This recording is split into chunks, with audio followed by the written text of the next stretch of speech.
সাকিবকে দেখতে হাসপাতালে যাচ্ছেন অপু। স্বামী হাসপাতালে, জেনেও স্ত্রীর পক্ষে কি স্বাভাবিক থাকা সম্ভব?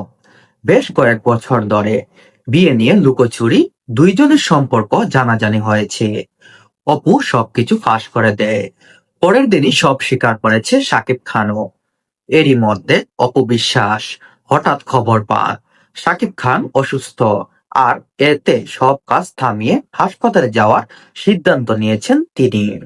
বৃহস্পতিবার দুপুরে হঠাৎ বুকে ব্যথা নিয়ে রাজধানীর লেব এজ হাসপাতালে ভর্তি হন সাকিব খান। তখন অপু বিশ্বাস গুলশানের ব্যস্ত ছিলেন কেনাকাটায়।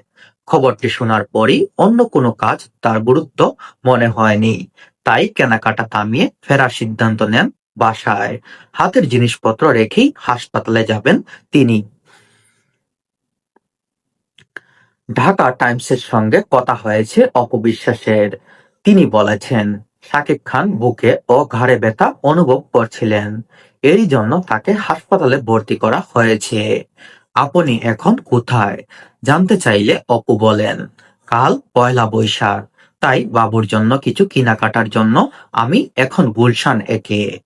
রাস্তায় অনেক জ্যাম, বাসায় গিয়ে এগুলো রেখেই আমি হাসপাতালে যাব। ২০০৬ সালে বাংলা চলচ্চিত্রের জনপ্রিয় জুটি শাকিব খান ও অপু বিশ্বাস। সিনেমার মতোই তাদের দুজনের মনে লেনাদেনা হয়েছে। একজন আরেকজনকে নিয়ে খুবই ঘনিষ্ঠ এবং খুবই সুন্দর সম্পর্ক তৈরি করেছেন। দেখবেন অপু বিশ্বাস শাকিব খানকে নিয়ে এখন আর কোনো মন্তব্য করেন না, কারণ সাকিবের প্রতি ভালোবাসা তার আজ আছে এবং ভবিষ্যতেও থাকবে বলে মনে